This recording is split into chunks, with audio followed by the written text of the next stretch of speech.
Hi friends, my name is Srinivasu, geography faculty. ఈరోజు మనం ద్వీపకల్ప పీఠభూమి అంటే భారతదేశంలో ద్వీపకల్ప పీఠభూమి ఎలా ఉంది అనేటువంటి అంశం గురించి మనం మాట్లాడుకునేటువంటి ప్రయత్నం చేద్దాం. ఓకే, ద్వీపకల్ప పీఠభూమి అనేది తీసుకుంటే వాస్తవంగా ఇది ఏ కాలం లోపల ఏర్పడింది అంటే ప్రీ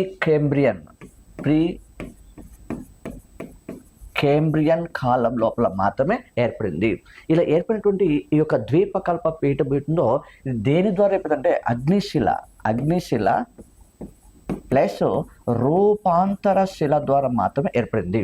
ఇలా ఏర్పడిన ఈ ద్వీపకల్ప పీఠభూమిలో ఇది వాస్తవంగా సముద్ర మట్టానికి ఎంత ఎత్తులో ఉందంటే 600 నుంచి 900 మీటర్ల ఎత్తును కలిగి ఉంటుంది.